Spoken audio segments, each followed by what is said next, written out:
Welcome to RLA Virtual Walking Tours. I'm Ken Bernstein with Los Angeles City Planning's Office of Historic Resources. As our office works to help preserve historic places, we frequently observe that there's a sense of community found in our historic neighborhoods, and right now that feeling of connection is more important than ever. But we're going through a time when it's harder to get together face to face. We're not exploring our city as much as we used to, and we're not going on guided walking tours. So we've asked some community leaders in historic districts around the city to take us on a virtual walk around their neighborhood and to share how historic neighborhoods can be a source of strength in difficult times. For this installment, we go to Little Tokyo, one of the most culturally significant neighborhoods in the city, which includes a stretch of First Street just blocks from City Hall that has designated National Historic Landmark status. We'll be walking with Bill Watanabe, the founding executive director of Little Tokyo Service Center, joined by Steve Nagano, who, like Bill, is active with the Little Tokyo Historical Society.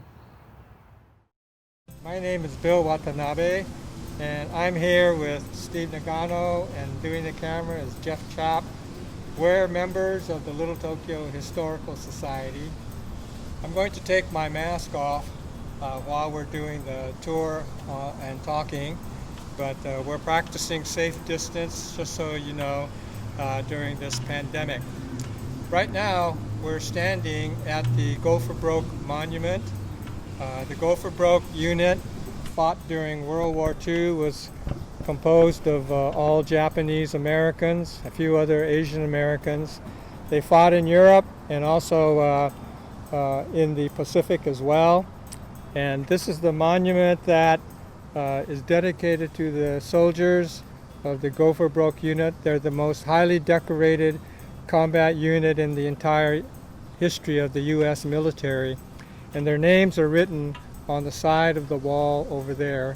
So we just left the Gopher Monument down there, passed by the Geffen Contemporary Museum, and we are now standing in front of the Japanese American National Museum, which is one of the largest ethnic-related museums in the country.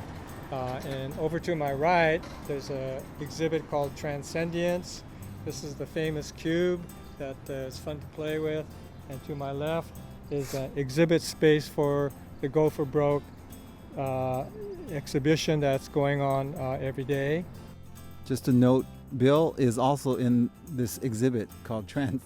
We're going to walk down First Street, and we'll stop at the National Historic Landmark marker.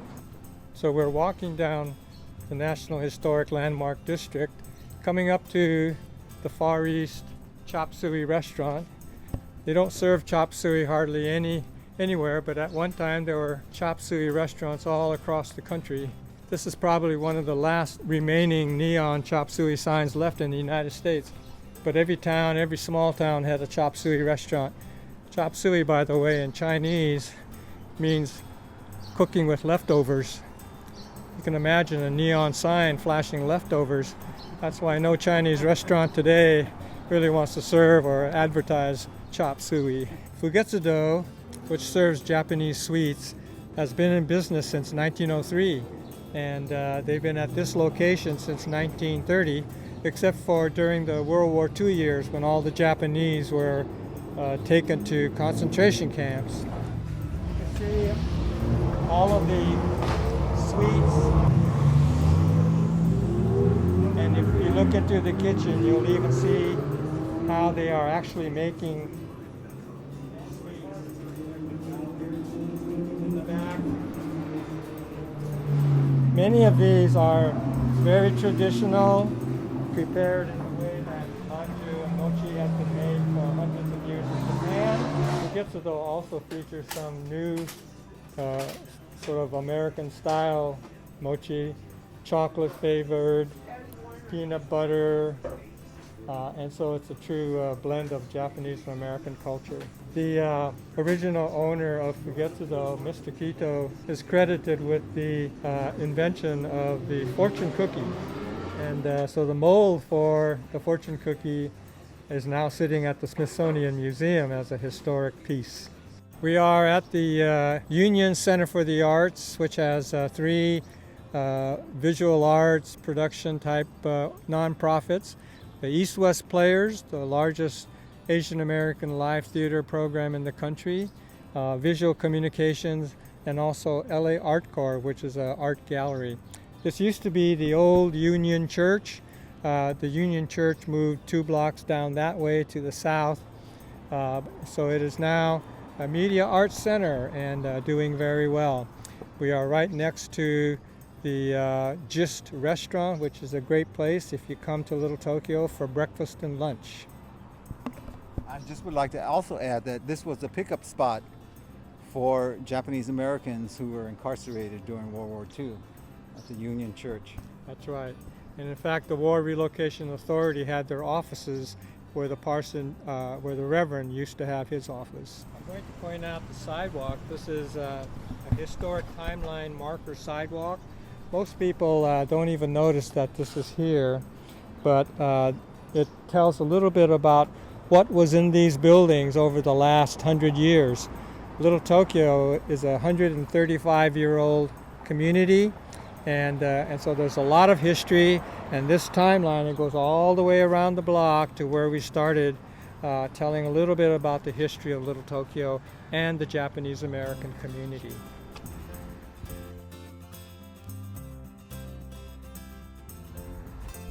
We're looking at the sign, the street marker that says the Azusa Street Mission. Back in 1906, this was the start of the Pentecostal movement worldwide.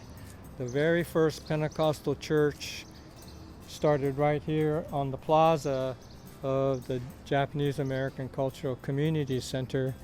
And now there are over 600 million Pentecostal and charismatics throughout the world. They all see this as their base in the beginning, sort of like Mecca or Graceland. I see. Graceland in the same place. I've seen so many people here looking at and taking pictures of that sign, and they're from all over the world. Yeah. We are now at the Japanese American Cultural Community Center, which is one of the largest cultural centers in the United States. The Aratani Theater is an 800-seat theater. This is a cultural and office building, different kind of arts inside. In the basement is a culinary arts institute featuring Japanese cooking. The Japanese garden is on the far side, and this is where the Azusa Street revival took place. The 2 rocks that are there were designed by Isamu Noguchi, a world-famous sculptor and artist who also designed this entire plaza. We are now overlooking the Japanese garden of the JACCC. This was designed and put together by the Southern California Japanese Gardeners Federation.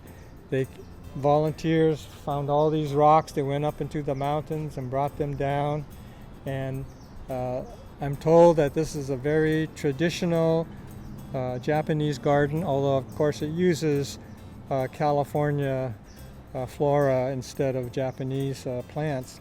But it's a beautiful setting, and when you go downstairs, you will forget that you're in the middle of downtown Los Angeles. It's built to signify 3 layers, or the 3 generations. My understanding is at the top, where it's a waterfallish, is like the Issei, who had a rougher time. As you come down the Nisei, which I would say equally had a rougher time, and then it flows out sort of more like into assimilation or in the mainstream of American culture, American society, representing the 3rd generation. We are in front of the Terasaki Budokan. Budokan, the building, it's about 95% completed in construction. In Japan, Budokan is like a martial arts center, but really Budokans are community centers. They not only do martial arts, but they can do concerts and fitness classes. This one will feature basketball, volleyball, as well as martial arts. It's expected to be completed in June of 2020, and so everyone's looking forward to the completion of this project. And if you come to Little Tokyo, Make sure you come and see the Budokan. It will be state-of-the-art gymnasium featuring sports for young people and for all generations.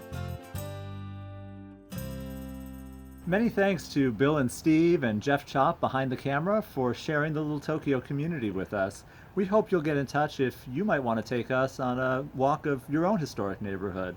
And we'll see you next time on RLA Virtual Walks.